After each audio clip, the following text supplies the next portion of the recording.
Hello बच्चों, good morning बेटा। Class 11th मैंने आपके लास्ट वीडियो में कुछ सेकंड चैप्टर का फंक्शन एंड रिलेशन का बेसिक कंसेप्ट बताया था। अगर आपने वो वीडियो नहीं देखी तो पहले वो वीडियो देख लेना। उसी के बाद बेटा हम 2.1 करेंगे। आज हम एक्सरसाइज 2.1 करते हैं। और अगर वीडियो नहीं देखी तो मैं इसके डिस्क्रिप्शन में नीचे लिंक दे रहा हूँ, वहाँ से आप उस वीडियो को देख लेना एक बार, है ना।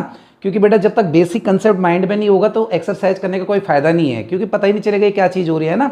तो वो जरूर देख लेना, उसके बाद आपको 2.1 ईजिली समझ में आ जाएगी, ये पक्की बात है, ठीक है। और आपने मेरे चैनल को अभी भी सब्सक्राइब नहीं करा तो जल्दी से करें और इसको ज़्यादा से ज़्यादा शेयर करें, क्योंकि ये सपोर्ट तो मेरे को भी बेटा आप लोगों की तरफ से चाहिए, ठीक है। तो हम शुरू करते हैं एक्सरसाइज 2.1। 2.1 में फर्स्ट क्वेश्चन मैंने क्वेश्चन लिख दिया आप लोगों की हेल्प के लिए। इफ़ x/3 + 1 एंड y/3, ये हमारे पास ऑर्डर्ड पेयर दे रखे, ये इसके इक्वल दे रखा है। Then find the value of x and y। पिछले वीडियो में मैंने ऑर्डर्ड पेयर के बारे में बात करा था कि जैसे 1 और 2 तो ये ऑर्डर्ड पेयर होते हैं, ये पहले वाले सेट से बिलोंग करता है, ये दूसरे वाले सेट से बिलोंग करता है ना। ये पहले वाले सेट का एलिमेंट होता है, ये दूसरे वाले, इनको बोलते हैं ऑर्डर्ड पेयर। और मैंने ये बोला था बेटा, अगर याद हो आपको पिछली वीडियो का कुछ, कि अगर ऑर्डर्ड पेयर इक्वल होते हैं तो उनके कॉरस्पॉन्डिंग एलिमेंट इक्वल होते हैं। तो अगर मैं फर्स्ट क्वेश्चन की बात करूं तो ये दो ऑर्डर्ड पेयर आपस में इक्वल दे रखे हैं, इसका मतलब कॉरस्पॉन्डिंग एलिमेंट, कॉरस्पॉन्डिंग बोले तो फर्स्ट वाला फर्स्ट के इक्वल होगा, सेकंड वाला सेकंड के इक्वल होगा। इसका मतलब पहले वाले क्वेश्चन में हम लिखेंगे x/3 + 1, इसको इक्वल रख देंगे 5/3 के। इनको सॉल्व करके x की वैल्यू निकालेंगे। एलसीएम आया बेटा 3, यहाँ पर आया x + 3 × 1 = 3 = 5/3। 3 से 3 कैंसिल आउट, तो x की वैल्यू आ गई, 3 को इधर ले जाएंगे तो 5 - 3 = 2, x की वैल्यू आ गई। अब ऑर्डर्ड पेयर में कॉरस्पॉन्डिंग दूसरा एलिमेंट दूसरे के इक्वल है गया, यानी y - 2/3। बेटा देखो ये पूरा एक एलिमेंट है, बीच में यहाँ कॉमा लगा है तो एक एलिमेंट है, एक ही है। तो ये वाला बेटा दूसरे वाले के इक्वल होगा 1/3, तो y = आ जाएगा 1/3। इसको हम दूसरी साइड ले जाएंगे तो आएगा बेटा +2/3। आ रहा है बच्चों समझ में।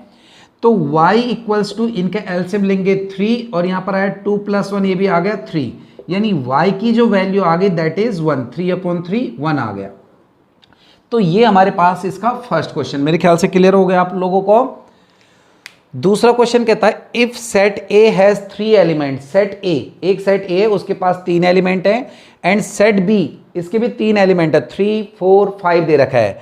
कह रहा then find the element number of element in एक Cartesian B, A product B। तो कार्टेशियन प्रोडक्ट करना सिखाया था मैंने, है ना। अगर एक में 2 है दूसरे में 3 तो 3 2 = 6 होंगे। एक में 4 है दूसरे में 3 तो 4 3 = 12 होंगे, है ना। तो मेरे को ये तो पता चल गया इसमें भी 3 है और इसमें भी 3 है, तो 3 3 = कितने हो जाएंगे, 9 एलिमेंट हो जाएंगे। लेकिन आप करके दिखाओगे इसको, आप लिखोगे लेट ए के अंदर कोई भी एलिमेंट मैंने मान लिया A B और C मान लिया, और B में हमारे पास दे रखा बेटा 3 4 और 5। समझ में आया। मैंने 3 एलिमेंट बोला, कोई से भी 3 एलिमेंट मान लो, x y z A B C 1 2 3 जो आपकी इच्छा करे, ठीक है बेटा। अब वो कह रहा है A क्रॉस B, जो A का B से प्रोडक्ट होगा, कार्टेशियन प्रोडक्ट होगा, उसमें कितने एलिमेंट होंगे। तो हम करके देख लेते हैं जरा। A का B के साथ प्रोडक्ट कैसे करते थे, प्रोडक्ट याद आया। A का 3 से, पहले A का इन तीनों से करेंगे, A का 3 से करेंगे तो A3 आया बेटा, A का 4 से करेंगे A4 आया, A का 5 से करेंगे A5 आया, फिर B का 3 से करेंगे B3 आया, B का 4 से करेंगे B4 आया, B का 5 से करेंगे B5 आया, C का 3 से करेंगे C3 आया, फिर आया बेटा C4 और फिर आया C5। बीच में हर एक का कॉमा लगा लोगे तो हम लिखेंगे A क्रॉस B हैज कितने एलिमेंट आ गए, 9 एलिमेंट्स। कितने आ गए ये, 9, 1 2 3 4 5 6 7 8 9, ठीक है।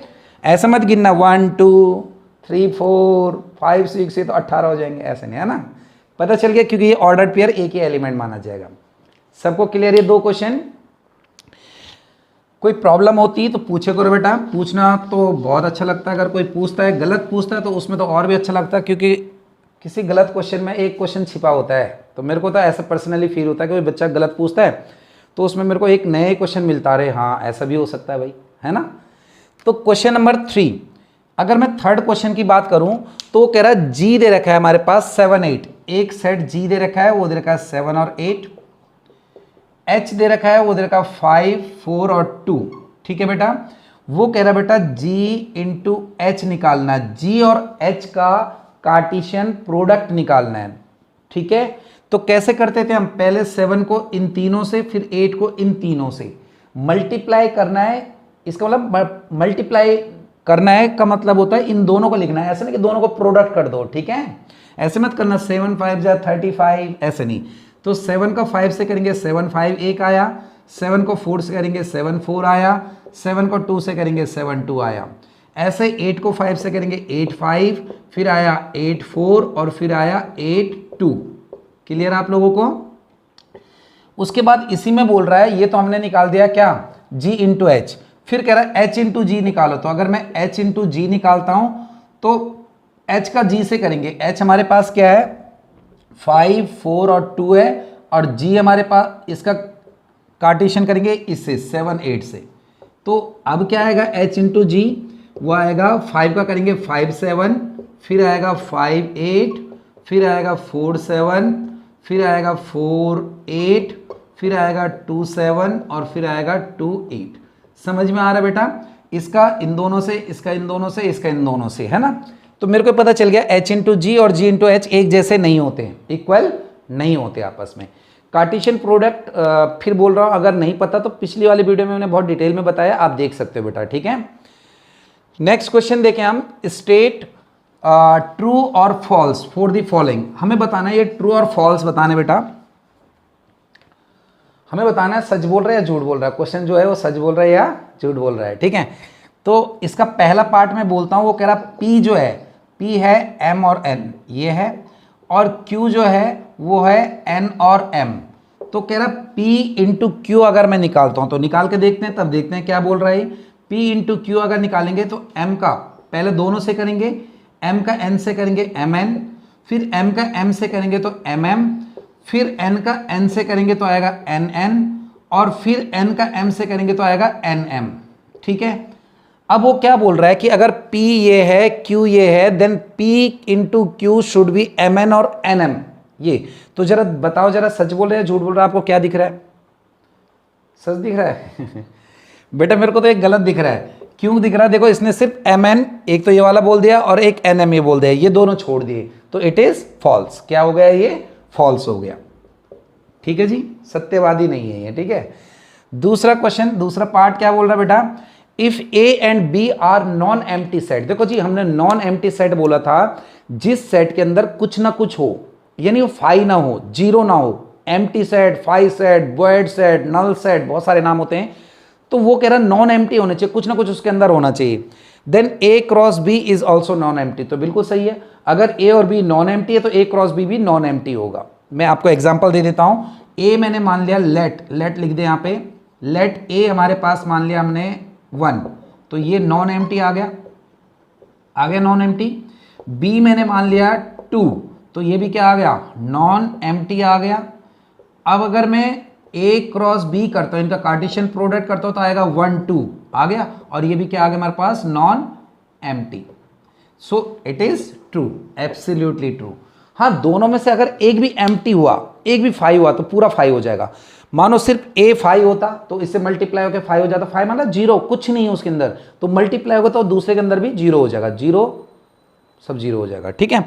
पता चल गया, ये दोनों अगर फाई होंगे तो भी फाई आएगा, लेकिन ये नॉन एम्प्टी है तो इनका प्रोडक्ट भी नॉन एम्प्टी आएगा। ये वो है आपका फोर्थ क्वेश्चन। अगला देखो बेटा। हाँ बेटा, उसके बाद आता है क्वेश्चन नंबर 5। क्वेश्चन 5 आपको दिख रहा होगा कि if a equals to -1 and -1 then find a cross a का a के साथ, फिर a के साथ कार्टेशियन। तो ये मैंने भी 3 वाले भी आपको सिखाए थे कैसे करते हैं इनको, है ना, कार्टेशियन ट्रिपलेट सिखाया था पिछली वाली वीडियो में। फिर हम करते हैं क्वेश्चन को। क्वेश्चन 5 है, पहले मैं निकाल रहा हूं a क्रॉस a, तो -1 और 1 का किसके साथ करेंगे? ये -1 और 1 ले लिया मैंने, -1 और 1, इसका करेंगे हम किसके साथ? -1 और 1 के साथ, इसके साथ करेंगे। तो अगर a क्रॉस a आता है तो -1 का -1 से करेंगे तो क्या आएगा? -1 और -1, -1 का 1 से करेंगे तो -1 और 1, 1 का -1 से करेंगे तो 1 और -1, और 1 का 1 से करेंगे तो 1 और 1। समझ में आ रहा है मैं क्या कर रहा हूं? मैंने -1 का -1 से करा, -1 आ गया, -1 का 1 से करा, -1 1 हो गया, 1 और -1 को लिख देंगे, 1 और 1 को लिख देंगे, सिंपल लिख देंगे, ठीक है। अब ये जो आया इसका हमने a से करना है, तो मैं क्या कर रहा हूँ, ये जो ए आया है करके इसको दोबारा मैं ए से कर दे रहा हूँ, तो ए हो जाएगा। तो ये वाला ए हमारे पास वही है, क्या है, -1 और 1, और इसका कर रहा हूँ मैं ये जो ए क्रॉस ए करके जो ग्रुप आया है, तो ग्रुप आया हमारे पास किसका, -1 -1 का, -1 1 का, 1 और -1 का, और 1 और 1 का, ठीक है। अब देखो पहले इसको तीनों से करता हूं, फिर इसको तीनों से, तो देखो जरा चारों से, सॉरी, इसको इससे करेंगे तो पहले -1 फिर -1 फिर -1, तो ये आया -1 -1 -1, इसका इसके साथ समझ में आ रहा है, -1 -1 -1 ये आया। इसका मैं इसके साथ करूंगा तो क्या आएगा, -1 तो ये है, फिर ये आया -1 और फिर ये आया 1, ये आया समझ में। फिर इसी का मैं अगले से करूंगा तो -1 तो ये है ही, फिर आएगा 1 और फिर आएगा -1, फिर इसका इससे करेंगे तो क्या आएगा, -1 1 और 1 ये आया। अब इसका करेंगे, इसका इससे करेंगे तो क्या आएगा, 1 -1 -1, इसका इससे करेंगे तो क्या आएगा, 1 -1 1, इसका इससे करेंगे तो क्या आएगा, 1 1 और -1, और इसका इससे करेंगे तो क्या आएगा, 1 1 और 1। समझ में आ गया। तो ये हमारे पास आ गया ए का ए के साथ कार्टेशियन। समझ में सबको क्लियर, कोई कंफ्यूजन इसमें। उसके बाद आता है क्वेश्चन नंबर 6। क्वेश्चन 6 में बोल रहा है ए क्रॉस बी, दो सेट का कार्टेशियन प्रोडक्ट दे रखा है, A x A y B x B y, करा फाइंड ए एंड बी। अच्छा, मैंने जब ये बताया था तुम्हें कि जो ऑर्डर्ड पेयर होते हैं जैसे 2 और 3, तो पहला वाला फर्स्ट सेट का होता है और दूसरा वाला सेकंड सेट का होता है, यही होता है।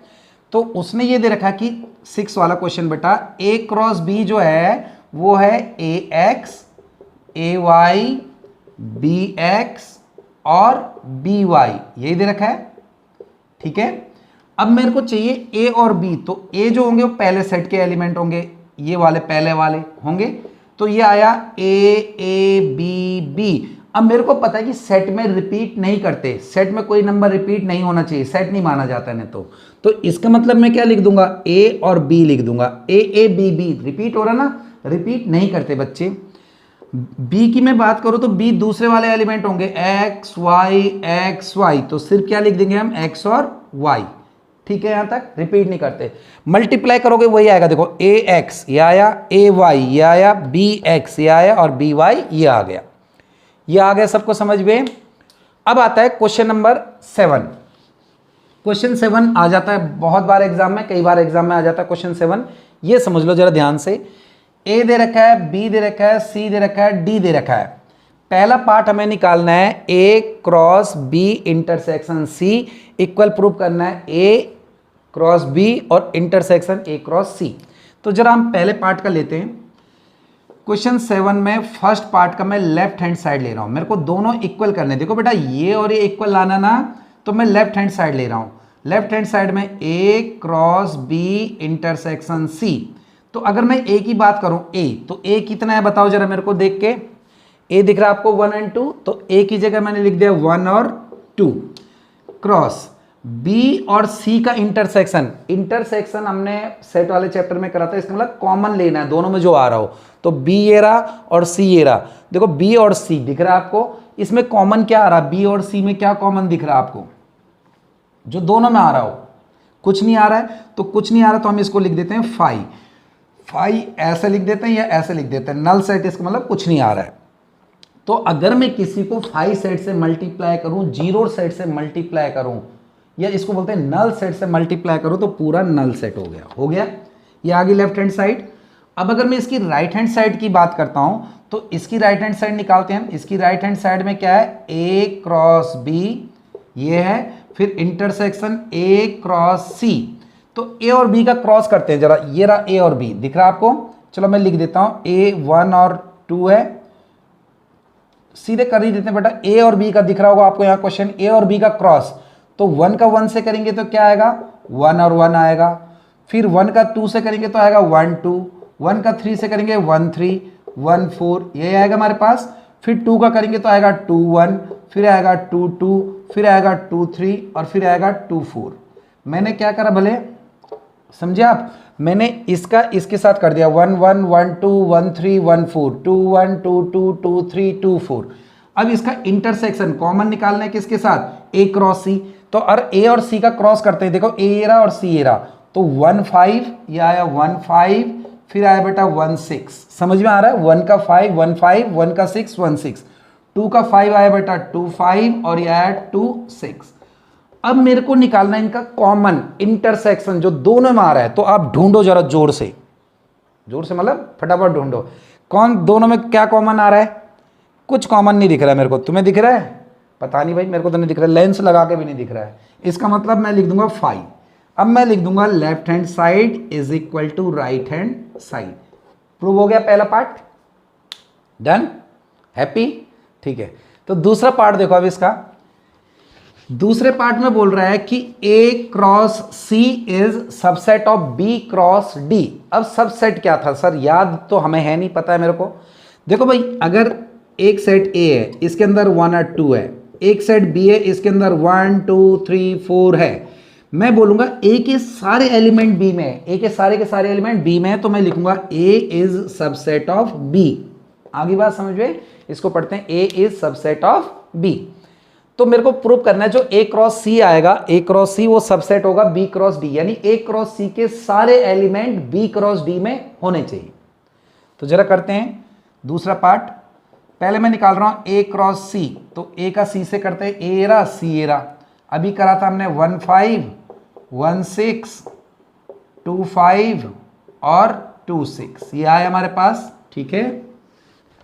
अच्छा जी, दूसरा निकालना मेरे को B क्रॉस D, तो B क्रॉस D, B ये रहा और D ये रहा, तो B और D ये रहा, B और D हो रहा, तो आएगा 1 5 1 6 1 7 1 8, फिर आया हमारे पास 2 5 2 6 2 7 2 8। मल्टीप्लाई तो पता चल रहा होगा ना, 1 को इन सब से कर दिया, 2 को इन सब से, अब 3 को करूँगा 3 5 3 6 3 7 3 8, फिर 4 का कहा गया 4 5 4 6 4 7 4 8। वो बोल रहा है कि A क्रॉस C के सारे एलिमेंट B में होने चाहिए। देखते हैं 1 5 है, 1 6 भी है, 2 5 भी है, 2 6 भी है, सारे एलिमेंट है। तो मैं लिखूंगा A cross C is subset, A cross C is subset of B cross D, यानी A क्रॉस C के सारे एलिमेंट B क्रॉस D में हैं। ये हो गया आपका 7th क्वेश्चन, ठीक है। नेक्स्ट क्वेश्चन चलते हैं बेटा। तो बेटा उसके बाद आता है क्वेश्चन नंबर 8। क्वेश्चन नंबर 8 कह रहा है A 1 और 2 है, B 3 और 4 है, राइट A क्रॉस B। पहले हम यहां तक करते हैं जरा, ये हमारे पास है क्वेश्चन नंबर 8। A हमारे पास दे रखा है 1 और 2 और B दे रखा है 3 और 4। कह रहा है A का कार्टेशियन प्रोडक्ट निकालो B के साथ। अब अगर मैं करूंगा तो 1 का 3 से करेंगे तो आएगा 1 3, एक तो ये आया, 1 को 4 से करेंगे तो 1 4, एक आया, 2 का 3 से करेंगे 2 3, एक आया, 2 का 4 से करेंगे 2 4, एक आ गया, ठीक है। पहला यहां तक हो गया। How many subset will A cross B have, A cross B ये जो निकला है इसके सबसेट कितने बनेंगे। तो भाई नंबर ऑफ सबसेट का फॉर्मूला होता था, वो होता था 2 की पावर n। ये बताया था मैंने, नंबर ऑफ सबसेट कितने निकलेंगे, 2 की पावर n। 2 की पावर n मतलब एलिमेंट कितने हुए, तो 1 2 3 4, तो यानी हो गया 16 सबसेट बनेंगे। कितने बनेंगे बेटा, 16। यहां तक तो आगे होगा समझ में। अब आगे बोल रहा है लिस्ट देम, इनको लिखो भी। अब भाई ये बड़ी प्रॉब्लम है, इसमें ना बड़ा हौच पौच हो जाता है लिखने में। तो इसको x मान लेते हैं, इसको y, इसको z और इसको p, या इसको a b c d मान लेते हैं, और तब उसके बाद उसका लिखना। हमने क्या करा, लेट a को मैंने मान लिया a b c d, समझ गए। यानी a का मतलब हो गया 1 और 3, जहां जहां a होगा 1 3, b का मतलब हो गया 1 4, c का मतलब 2 3 और d का मतलब 2 4। क्योंकि हम ऐसे ही बनाएंगे इनको तो बड़ा कॉम्प्लिकेटेड हो जाता, लिख के देखना आप, है ना। अब सबसेट बनाने कैसे बनता था, पहला आएगा 5 आएगा, फिर 1 1 आएंगे, a आया, फिर आएगा b, फिर आएगा C, फिर आएगा D, 1 वाले आगे। अब 2 वाले ले लेते हैं, 2 वाले यानी A और B ले लिया मैंने, A और B ले लिया, फिर क्या आएगा A और C, फिर क्या आया बेटा A C के बाद A और D आ गया, ये ले लिया हमने। फिर आएगा A वाले A के साथ सब ले लिए, फिर उल्टा नहीं आता ना, B A B होता लेकिन B A नहीं होता, तो हम लेंगे B और C हो जाएगा। फिर आएगा बेटा हमारे पास B और D, ये आ गया हमारे पास, बी सी आ गया, बी डी आ गया, यहाँ सही से लिख देते हैं। ये है हमारे पास बी और सी आ गया, ठीक है। फिर आया हमारे पास बी और डी, ये आ गया, ठीक है। फिर आएगा हमारे पास सी और डी, तो ये 2 वाले भी कंप्लीट हो गए। अब 3 वाले ले लेते हैं, ए बी और सी, एक तो ये आ गया। फिर आया ए बी सी हो गया, ए बी और डी, एक ये आ गया, ठीक है। फिर आएगा हमारे पास बी सी और डी, ये आ गया हमारे पास। तो ये कितने बने, 1 2 3 4 5 6 7 8 9 10 11 12 13 14, 14 बन गए। 15 वाला, अब हमारे पास क्या बच गया, ए बी सी हो गया, ए बी डी हो गया, ए सी डी हो गया, एक बच गया ए बी सी और डी, एक ये बच गया, ठीक है। अब एक और रह गया, कितने हुए, 1 2 3 4 5 6 7 8 9 10 11 12 13 14 15 हो गया। एक और बच गया, बच के आ गया हमारे पास ए बच गया, ए सी डी, ए सी डी नहीं लिया हमने तो आया ए सी और डी, तो ये हो गया हमारे पास 16। अब आप क्या करोगे, जहां ए हो वहां क्या लिख दोगे 1 3, जहां बी है वहां क्या आएगा 1 4, जहां सी है 2 3 और बाकी क्या आएगा 2 4। पता चल गया। अगर मैं इसी को लेते हुए करता तो बहुत कॉम्प्लिकेटेड हो जाता। तो ये वो हमारे पास क्वेश्चन नंबर 8। फिर क्वेश्चन नंबर 9 देखो, क्वेश्चन नंबर 9 में क्या बोल रहा है बेटा, क्वेश्चन 9 में A and B are two set such that number of element in A, इसको पढ़ते हैं number of element in A, पहले भी बता चुका हूं मैं पिछली एक्सरसाइज में। Number of element in A is 3, number of element in B is 2। A में 3 एलिमेंट है, बी में 2 एलिमेंट है, और इन दोनों का जो क्रॉस प्रोडक्ट दे रखा है वो दे रखा है, उसके कुछ एलिमेंट दे रखे हैं x1 y2 और z1, ये कुछ दे रखे हैं are in A cross B, A cross B में कहीं ना कहीं है सम एलिमेंट कुछ है बेटा, टोटल नहीं है, some element of A cross B, क्योंकि टोटल तो 3 2 जा 6 होंगे, उसके कुछ एलिमेंट दे रखे हैं। कह रहा है ए निकालो और बी निकालो, तो ए पहले सेट के एलिमेंट x y z, तो आएगा x y और z। बी हो गया दूसरे सेट के एलिमेंट 1 2 1, तो रिपीट करते नहीं तो क्या आ गया 1 2, रिपीट हम करते नहीं है, ये बात आगे सेट में रिपीट नहीं होते। तो देखो आ तो चुका है, ए के पास 3 और बी के पास 2 एलिमेंट है। सिंपल है मेरे ख्याल से। लास्ट क्वेश्चन बहुत इंपॉर्टेंट है, पेपर में आ जाता कई बार, most important. The Cartesian product of A cross A has 9 element. A का ए के साथ कर रहे तो 9 एलिमेंट है, इसका मतलब ए के पास 3 एलिमेंट होंगे, 3 3 जा 9, तो मैं लिखूंगा A cross A has 9 elements. 9 elements है, इट मींस इसका मतलब क्या बना, ए हैज 3 एलिमेंट्स, तभी तो 3 3 जा 9 होगा, ए 3 3 जा 9। सम एलिमेंट, इसके कुछ एलिमेंट दे रखे हैं, 2 एलिमेंट दे रखे हैं, -1 0 और 0 1, तो कह रहा है निकालो ए। तो भाई देखो पहले एलिमेंट जो होंगे, जब मैंने बोला था ना कि 2 और 3 ये पहले वाले सेट का होता है, ये दूसरे वाले सेट का, तो इसमें तो दोनों ए और ए ही है, इसका मतलब सब ए के एलिमेंट होंगे, पहले वाला भी ए का होगा, दूसरा वाला भी ए का, तो सारे लिख दो, रिपीट मत करो। -1 आ गया, 0 आ गया, 1 आ गया, ये आ गया हमारे पास set A. Find set A, set A बन गया, and remaining element of A cross A cross A के रिमेनिंग एलिमेंट लिख दो। तो ये तो मैंने लिख लिया, अब क्या करो, ए समझ में आ गया, -1 0 और 1, क्योंकि सब ए के होंगे। अब ए क्रॉस ए निकाल लो, ए क्रॉस ए, तो -1 0 1 और -1 0 और 1, अब ये आप खुद कर लेना, ए क्रॉस ए निकालना और इन दोनों को छोड़ के बाकी सारे लिख देना। तो this is your 2.1, very easy, do it. And बेटा मेरे चैनल देखते रहें, और लाइक और शेयर तो बनते ही बनते हैं, है ना। ठीक है, बाय बाय।